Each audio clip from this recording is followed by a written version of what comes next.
नेहरू जी हो या इंदिरा जी हो या पूरी कांग्रेसी बिरादरी हो, ये लोग भारत के लोगों को समस्या मानते हैं। आदरणीय सभापति जी, मेरे कई कोटेशन मिलेंगे। मैंने दुनिया के सामने कहा है, देश के सामने कहा है, और कहा है इसलिए नहीं, ये मेरा कन्विक्शन है। अरे चुनौतियां कितनी ही क्यों ना हो, 140 करोड़ समाधान हमारे पास है।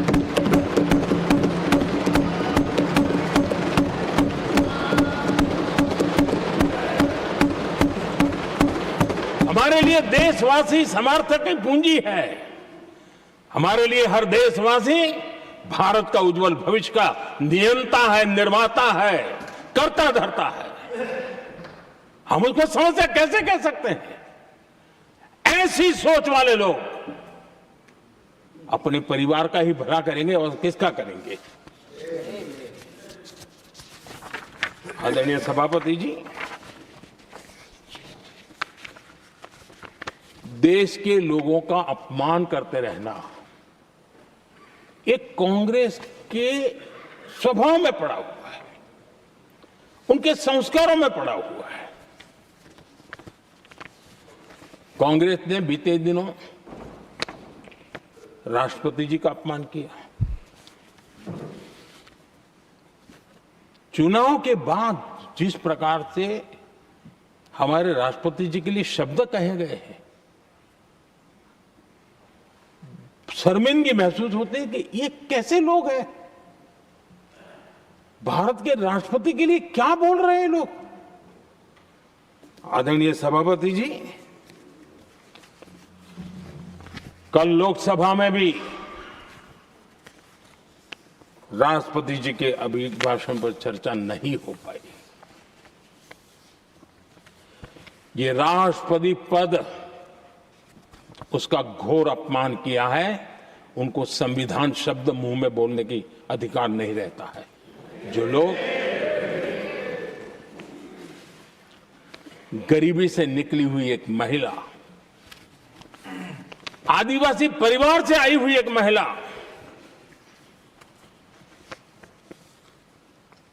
जब आपने लोकसभा में जो व्यवहार किया है, आपने आदिवासी समाज का अपमान किया है, आपने महिला का अपमान किया है।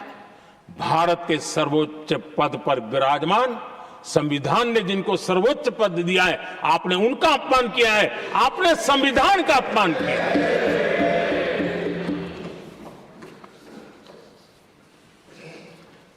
आदरणीय सभापति जी, उनको कुछ भी लगता हो,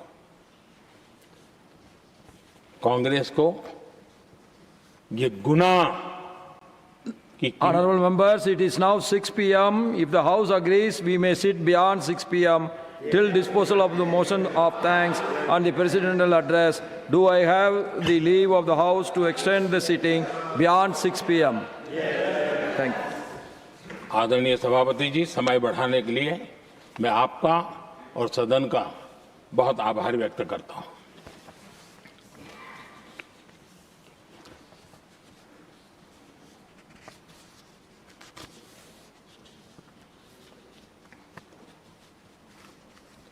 आदरणीय सभापति जी, बड़ी दर्दनाक लोकसभा की घटना है और शायद हताशा, निराशा तो हम समझ सकते हैं, लेकिन इसके लिए देश के पवित्र लोकतंत्र के मंदिर को ही इस रूप में कर देना। और उस समय चेयर पर असम के ही हमारे एक माननीय सांसद बैठे थे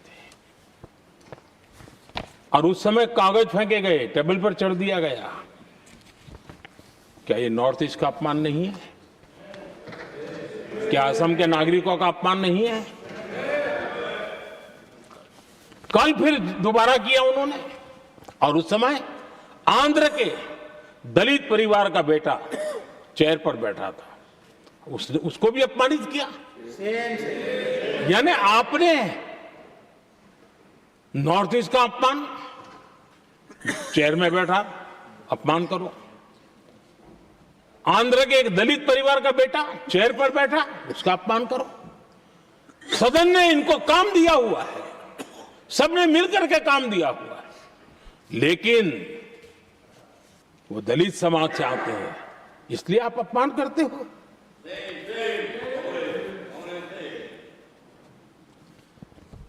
और ऐसा लगता है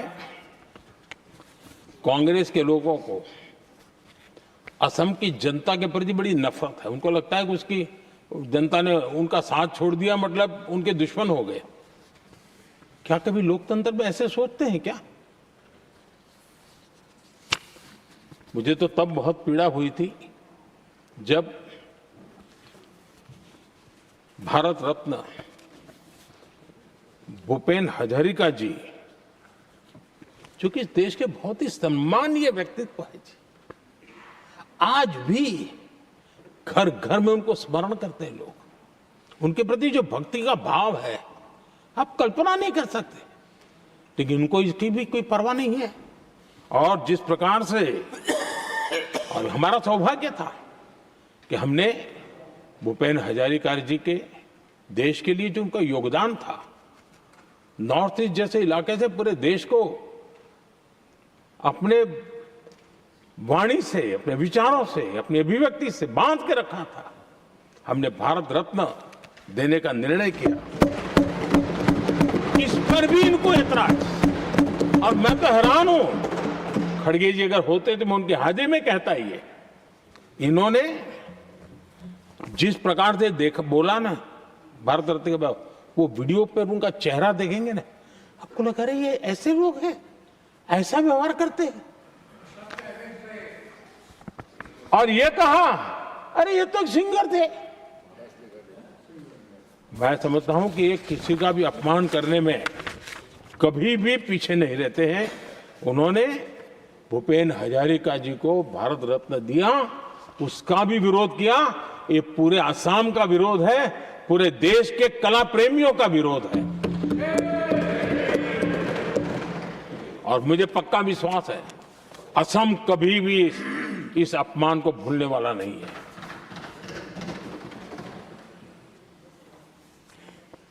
आदरणीय सभापति जी, कल जो घटना घटी, इसी सदन के एक माननीय सांसद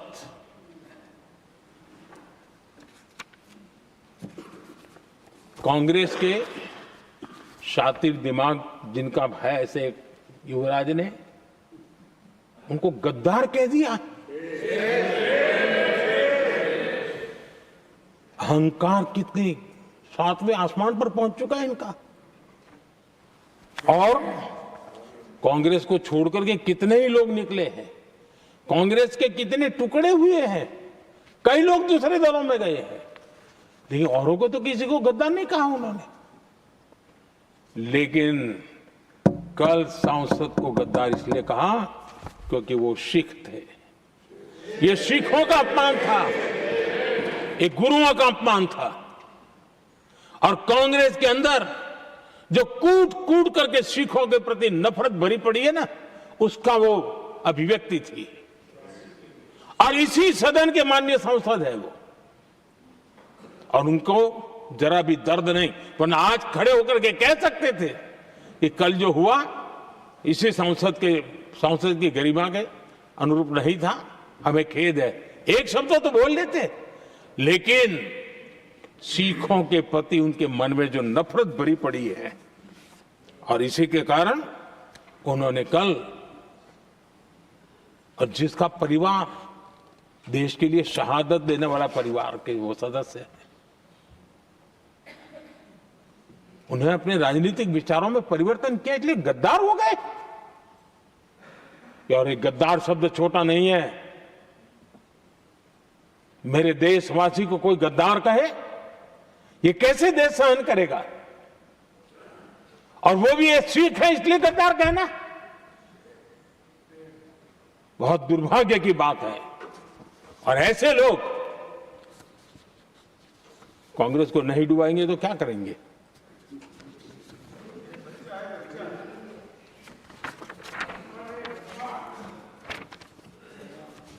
आदरणीय सभापति जी, एक तरफ ये दृश्य है और दूसरी तरफ हमारे सदानंद जी मास्टर का दृश्य है।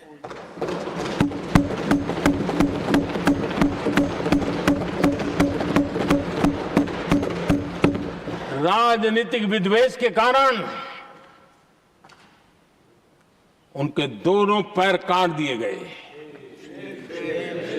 भरी जवानी में दोनों पैर काट दिए। कटे हुए पैर से जिंदगी गुजार रहे हैं, लेकिन संस्कार इतने ऊंचे हैं कि वाणी में भी अपशब्द नहीं निकलता है, बर्तन में भी कटुता नजर नहीं आती। गर्व होता है। और कल जब उनका पहला भाषण हो रहा था सदन में और उन्होंने जब अपने बेंच पर आपसे इजाजत लेकर के अपने कटे हुए पैर के लिए वो जिस नीम का उपयोग करते हैं, आर्टिफिशियल नीम का, उन्होंने जब रखा, वो दृश्य देश के लिए पीड़ादायक था कि इस देश में ऐसा ही बंधारण की बातें करने वाले इंडिया अलायंस के लोग, और ये इंडिया अलायंस पूरा जिम्मेवार है इसके लिए, वैचारिक असहमति के कारण एक नौजवान के, और वो भी एक टीचर, शिक्षक के प्रति गर्व से, आदर से देखा जाता है, उसके पैर काट दे। लेकिन उनको कोई खेद नहीं है, उनको कोई दर्द नहीं है। लेकिन मैं मास्टर सदानंद जी को हृदय से अभिनंदन करता हूं कि उन्होंने जिस प्रकार से इतनी भयानक हमले के बाद भी देश की सेवा का अपना व्रत जारी रखा और आज देश की नीति निर्धारण में अंदर अपना योगदान दे रहे हैं। ये गर्व की बात है। और ऐसे लोगों के सहारे हम राजनीति में जीते हैं, काम करते हैं, देश के लिए जीने मरने की प्रेरणा मिलती है। ये संस्कार हमें पाए हैं ऐसे लक्षावधि कार्यकर्ताओं के तब से पाए हुए हैं। आदरणीय सभापति जी,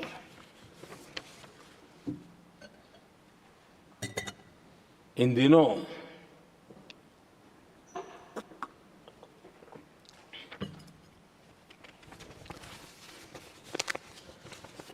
और वैसे कांग्रेस के हमारे साथियों का मुझ पर जरा विशेष प्रेम है, वो स्पेशल प्रेम है। और जब मैं जिम्मेवारी जो मिली है उसके तहत, और जिम्मेवारी न मिलती तो भी देश के लिए जीना तुमने सीखा है। हम विकसित भारत की जमीन मजबूत कर रहे हैं, उसको एक ताकत दे रहे हैं। एक तरफ देश के युवाओं के लिए मजबूत जमीन तैयार कर रहा हूं, तो कांग्रेस मोदी की कब्र खोदने के कार्यक्रम करवा रही है। और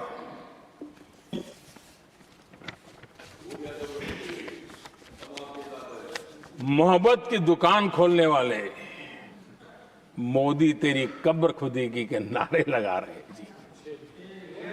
ये कौन सी मोहब्बत की दुकान है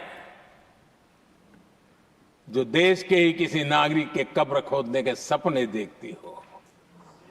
ये कौन सा संविधान से उन्होंने सीखा है जो देश के ही किसी नागरिक के कब्र खोदने की बात करते हो? क्या ये संविधान का अपमान नहीं है? क्या ये मानवता का अपमान नहीं है? क्या ये सार्वजनिक जीवन की मर्यादाओं का अपमान नहीं है? और उनको इसका कोई खेद नहीं है। अगर इसके बाद क्या बयान देंगे? बयान देखो, प्रधानमंत्री राज्यसभा में भी रो रहा था।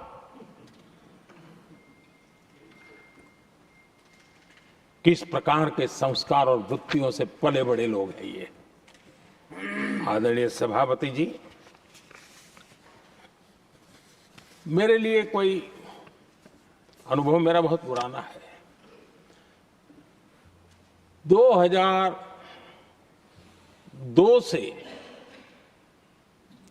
जब वे विपक्ष में थे तब से, और 2004 से जब वो सत्ता में आए तब से, और 2014 से मैं जब यहां आया तब से, पिछले 25 साल से संसद का एक भी सत्र ऐसा नहीं गया, मोदी संसद का सदस्य नहीं था, एक भी सत्र ऐसा नहीं गया जिसमें इस सदन के अंदर मोदी को गाली देने का काम न किया हो इन लोगों ने। 25 साल।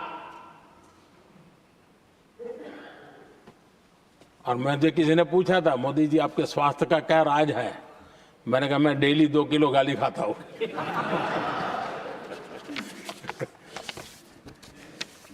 आदरणीय सभापति जी, ये मोदी की कब्र क्यों खोदना चाहते हैं?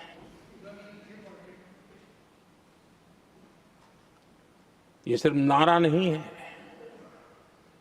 ये इनके भीतर पड़ी हुई नफरत का प्रतिबिंब है, इसकी अभिव्यक्ति है। और वे इसलिए हैं, हमने 370 की दीवार गिरा दी, इसलिए वो मोदी की कब्र खोदना चाहते हैं। हमने नॉर्थ ईस्ट में बम बंदूक और आतंक का जो छाया बना रहता था, नॉर्थ ईस्ट में शांति और विकास का राह अपनाई, इसलिए वो मोदी की कब्र खोदने पर सोच रहे हैं। पाकिस्तानी आतंकियों को घर में घुस करके जवाब देते हैं, इसलिए मोदी की कब्र खोदने की बात करते हैं। ऑपरेशन सिंदूर करते हैं, इसकी उनको परेशानी होती है और इसलिए वो मोदी की कब्र खोदते हैं। माओवादी आतंक से देश को मुक्ति दिलाने के लिए साहसपूर्ण कदम उठा रहे हैं, इसलिए मोदी की कब्र खोदती है आपको। हमने, नेहरू जी ने देश के साथ बहुत बड़ा अन्याय किया था, सिंधु जल समझौता करके। उस सिंधु जल समझौते को हमने एबेंस में डाल दिया। क्या इसलिए आप मोदी की कब्र खोदने के नारे लगा रहे हो? आदरणीय सभापति जी, कांग्रेस की परेशानी कुछ और है। ये पचा नहीं पा रहे कि मोदी यहां तक पहुंचा कैसे, और उनकी परेशानी बढ़ती जा रही है कि भाई पहुंचा तो पहुंचा, लेकिन अब तक टिका क्यों है?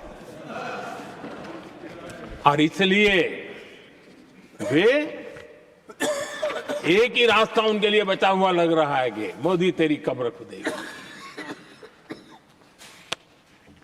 आदरणीय सभापति जी, ये तो मान करके बैठे थे, उनका लोकतंत्र, संविधान का कोई लेना देना नहीं। उनको तो लगता है कि प्रधानमंत्री पद उनके परिवार की जागीर है, उस पर कोई और बैठ नहीं सकता। ये जो उनके भीतर में नफरत पड़ी हुई है ना, मोहब्बत की दुकान में जो आग भरी पड़ी हुई है ना, उसका परिणाम है। और इसीलिए कोई क्यों बैठा, हमारा पैतृक अधिकार था, इसलिए मोदी की कब्र खोदने का नारा लेकर के वो चल रहे हैं। आदरणीय सभापति जी, कांग्रेस के शाही परिवार को देश ने दशकों तक अवसर दिया है, ऐसा नहीं है। देश ने आपके लिए भी अपना भविष्य दांव पे लगाया था, लेकिन आपने गरीबी हटाओ के नारे लगाए, गुमराह किया। लाल किले पर से कांग्रेस के एक भी प्रधानमंत्री के भाषण में गरीबी हटाने की बात ना आई हो, ऐसा नहीं हुआ है। लेकिन किसी भी प्रधानमंत्री ने गरीबी हटाने के लिए क्या किया, वो एक बार भी नहीं आया। वो नारे से अधिक कुछ नहीं था उनका। और मोदी ने रास्ता अपनाया गरीब को एम्पावर करने का, गरीब को सशक्त करने का। और मेरे देश के गरीबों को मैं सलाम करता हूं। उन्होंने देश की योजनाओं को समझा, स्वीकारा और अपने सामर्थ्य को बढ़ाने के लिए प्रयास किया। मैं देश के गरीबों का गौरवगान करता हूं कि हमारी नीतियों पर भरोसा करके, हमारी नीयत पे भरोसा करके उन्होंने भी अपने आप को खपाने के लिए कोई कमी नहीं रखी। और 25 करोड़ मेरे गरीब परिवार के भाइयों ने गरीबी को परास्त किया और खुद गरीबी से बाहर आए हैं। मैं उनको सलाम करता हूं। मेरे 25 करोड़ देशवासी जो निराशा में पड़े हुए थे, दूर एक आशा की किरण दिखाई दी, उठ खड़े हुए और आज हमारे साथ चल पड़े। आदरणीय सभापति जी, 2014 के पहले इम्प्लीमेंटेशन की बातें करते थे। हमारे यहां सैकड़ों लोग रेलवे क्रॉसिंग पर मरते थे। स्कूल की बस रेलवे क्रॉसिंग से जा रही है, 20-20, 25-25 स्कूल के बच्चे मरने की खबरें आती थी।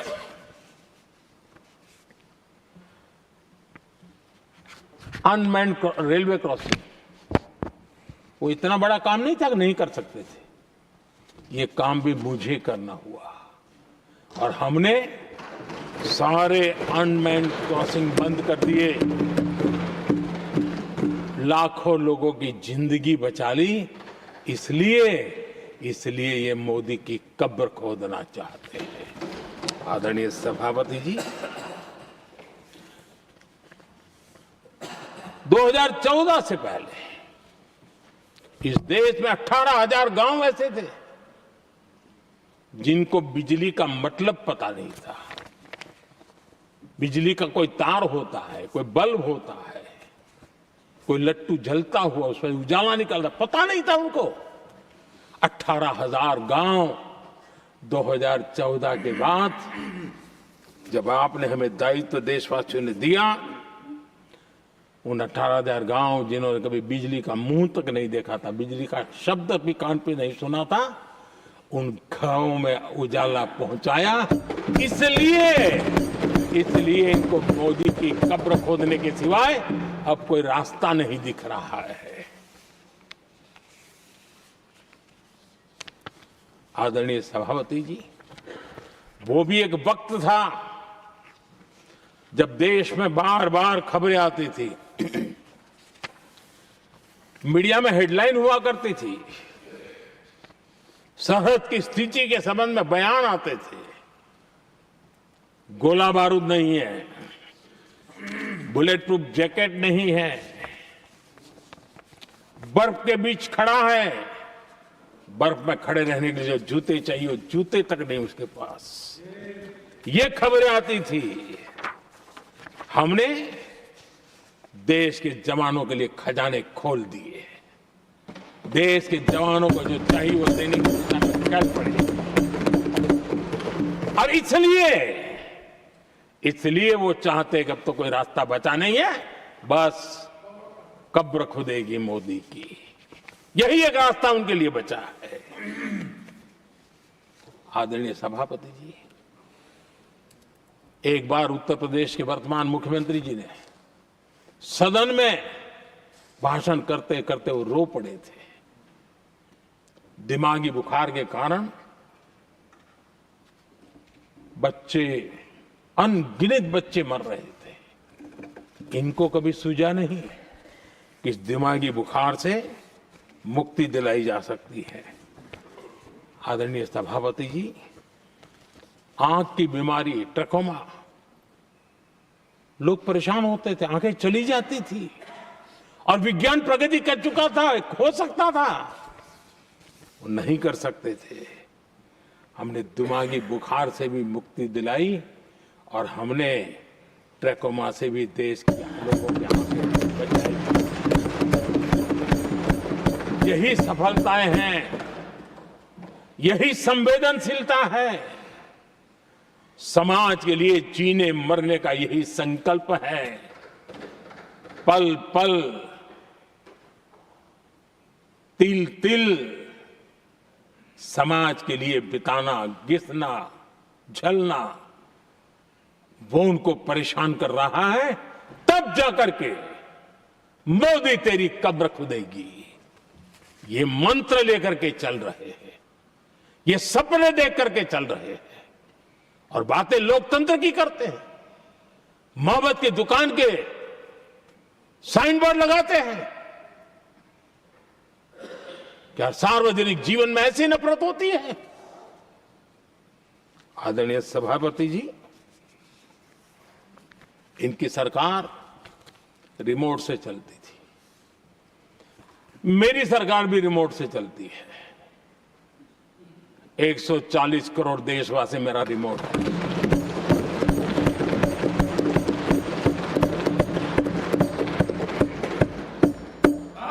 एक 140 करोड़ देशवासियों के सपने, 140 करोड़ देशवासियों की आकांक्षाएं, देश के नौजवानों के संकल्प,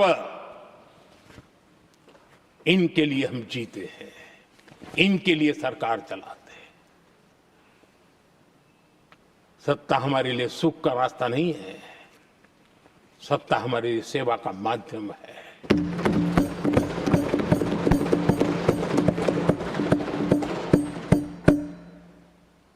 मुद्रा योजना, लाखों करोड़ों की मदद मिली, स्वरोजगार को बल दिया। कांग्रेस ने कभी स्टार्टअप कल्चर को प्रमोट ही नहीं किया। कुछ सैकड़ों में स्टार्टअप बेचारे अपने, उनको पता भी नहीं था। और इनका तो हाल ये है आदरणीय सभापति जी, अपने घर के स्टार्टअप को भी वो लिफ्ट नहीं कर पा रहे।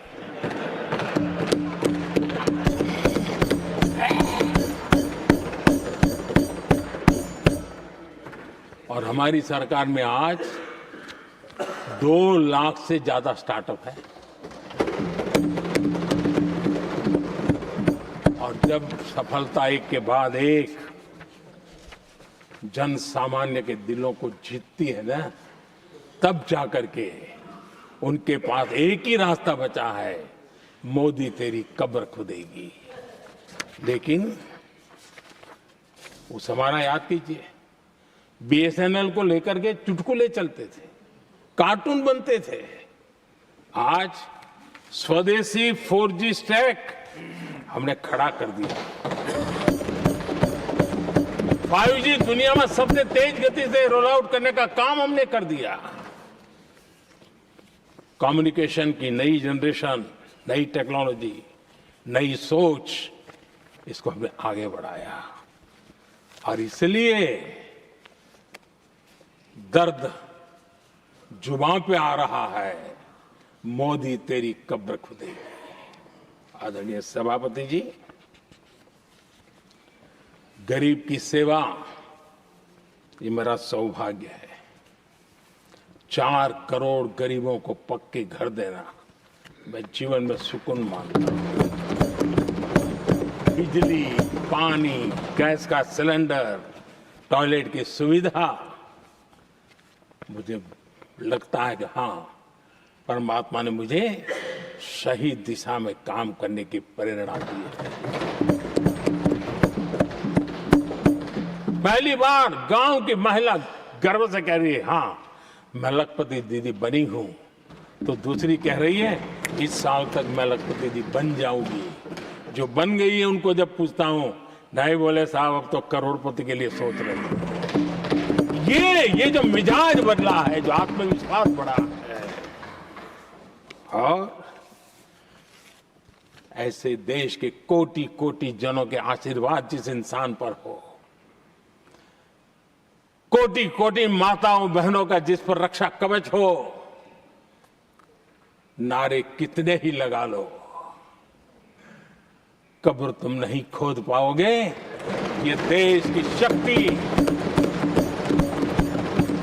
आशीर्वाद रूपी कवच, माताओं बहनों का मेरे प्रति जो भाव रहा है, जिस श्रद्धा भाव से मैंने माताओं बहनों की सेवा करने का काम किया है, जिनको कोई पूछता नहीं था उसको मोदी पूजाता है। यही करना है। और ये आशीर्वाद ही है जो इनको चूभते हैं और इसलिए कब्र खोदना चाहते हैं। आदरणीय सभापति जी, चोरी करना जिनका पुश्तैनी धंधा है, जिन्होंने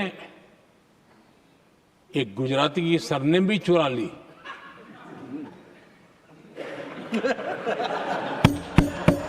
महात्मा गांधी की सरनेम चुरा ली, ये लोग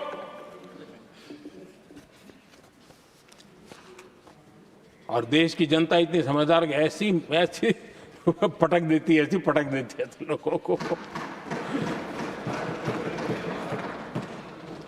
आदरणीय सभापति जी, हम एक विकसित भारत का सपना लेकर के चले और आज वो सपना देश के लोगों की ऊर्जा के कारण संकल्प में बदल चुका है। आज कहीं पर भी जाइए, हर कोई ये कहता है कि 2047 तक विकसित भारत बनना है। और मैं हैरान हूं, कुछ हमारे साथी सदन में इतने निराशावादी, इतने जमीन से कटे हुए लोग, बदलती हुई दुनिया से अनभिज्ञ लोग पता नहीं क्या बोल रहे हैं। वो कहते हैं हम मोदी ये भी 2047 की क्या बोल रहा है, 2047 किसने देगा है? हमारे देश के लिए, आजादी के लिए जो लड़ते थे, जो फांसी के तख्त पर चढ़ जाते थे, जो लाठियां खाते थे, गोलियां खाते थे, जो काला पानी की सजा के लिए अंडमान निकोबार की सेल्युलर जेल में जिंदगी बिता देते थे, लक्षावधि नौजवान अपने पढ़ाई का भविष्य का सोचे बिना, कोई परवाह किए बिना सिर्फ देश के लिए सोचने के लिए निकल पड़े थे। क्या उन्होंने कभी ये सोचा होता कि यार हमारे कालखंड में तो आजादी मिलेगी नहीं, कि मैं क्यों करूं? तो क्या देश कभी आजाद होता? ये इतने निराशावादी लोग हैं कि जब मैं डिजिटल इंडिया की बात करता था, मैं फिनटेक की चर्चा करता था, मैं यूपीआई की बात करता था, तो ये कहते थे अरे इस देश में गरीब आदमी मोबाइल फोन पर कैसे पैसों का कारोबार करेगा। 3 साल के भीतर भीतर देश ने दिखा दिया ये हो सकता है।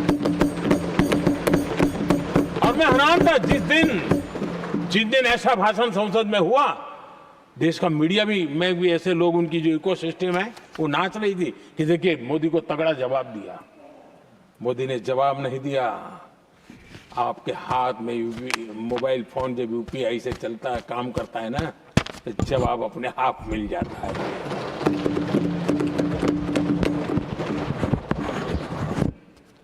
आदरणीय सभापति जी,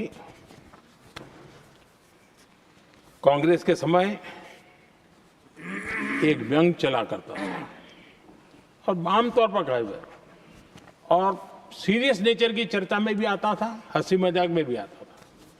इंडिया मिस द बस, ये कॉमन वर्ड हो चुका भाई, मौका गंवा दिया, बाजी हाथ से चली गई। इंडिया मिस द बस, ये हमेशा होता था। आदरणीय सभापति जी, आज भारत कोई बस मिस नहीं कर रहा है, आज भारत काफिले का नेतृत्व कर रहा है।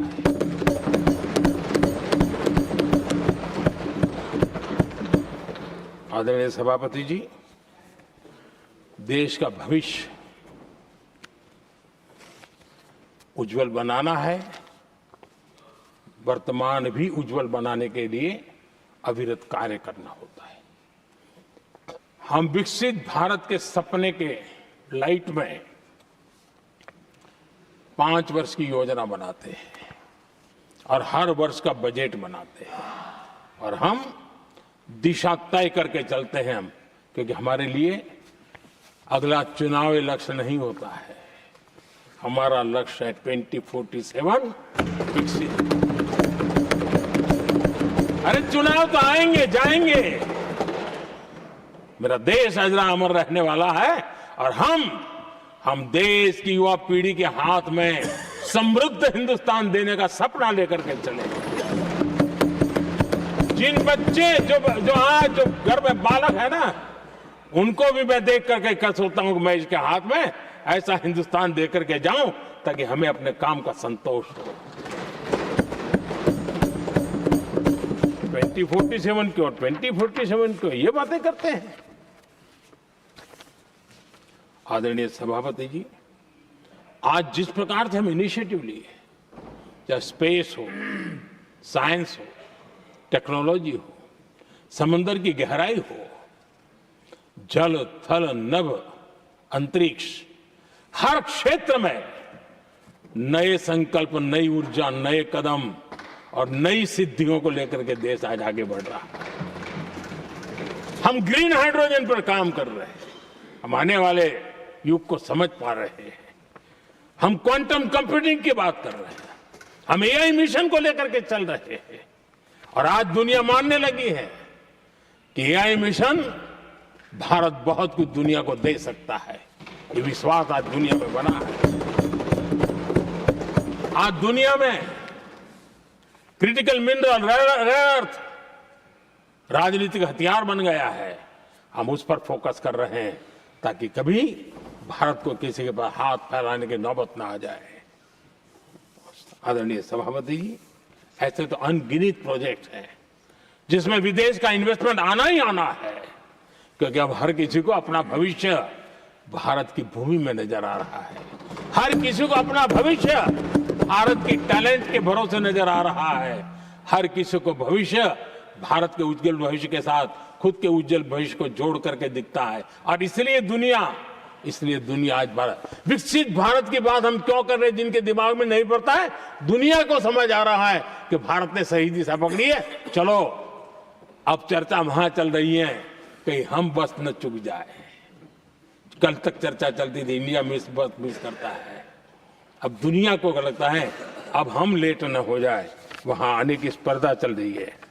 आदरणीय सभापति जी, आने वाला समय भारत के लिए अवसरों से भरा हुआ है, भारत के नौजवानों के लिए अवसरों से भरा हुआ है।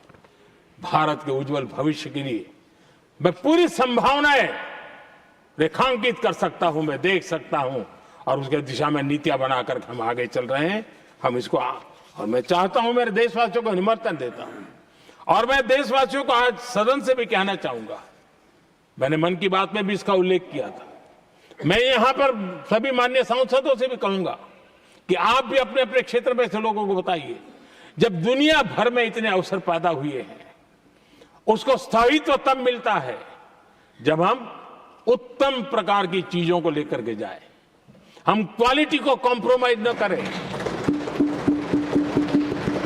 मुनाफा कम क्यों न हो, लेकिन क्वालिटी को हम निरंतर उत्तम करते जाएंगे।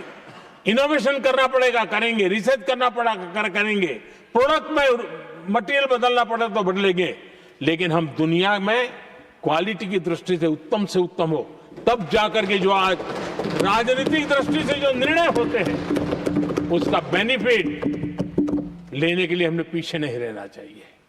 मेरे देशवासियों से मैं आज यही आग्रह करूंगा कि आप क्वालिटी के विषय में मेरा साथ दीजिए, क्वालिटी में कॉम्प्रोमाइज न करिए। आप देखिए, दुनिया सिर्फ और सिर्फ made in India, made in Bharat, made in India, made in Bharat, इसके लिए गीत गाने लग जाएंगी। आदरणीय सभापति जी, मैं कांग्रेस के मित्रों का भी आज आभार व्यक्त करता हूं कि कम से कम मुझे, उनको पता था, पहले प्रयोग कर चुके थे, पिछले 10 साल में मुझे 5-6 बार इस प्रकार से बोलने से रोका गया, तो उनको मालूम था एक बार शुरू होता हूं तो रुकता नहीं। और मैंने कहा था एक बार एक अकेला, तो अब अनुभव से सीख गए कि इसमें कोई दाल गलने वाली नहीं है, तो समझदारी से काम लिया और ऐसी समझ उनको निरंतर मिलती रहे, ये भी मैं प्रार्थना करता रहूँगा। आदरणीय सभापति जी, मैं राष्ट्रपति जी के उद्बोधन में योगदान देने वाले सभी सांसदों का भी आभार व्यक्त करता हूँ। जो भी उत्तम विचार यहाँ प्राप्त हुए हैं, उत्तम विचार देश की प्रगति में जरूर काम आएंगे, ऐसा मैं विश्वास देता हूँ। और आदरणीय राष्ट्रपति जी का इस संबोधन के लिए मैं हृदय से आभार व्यक्त करते हुए मेरी वाणी को विराम देता हूँ। बहुत बहुत धन्यवाद।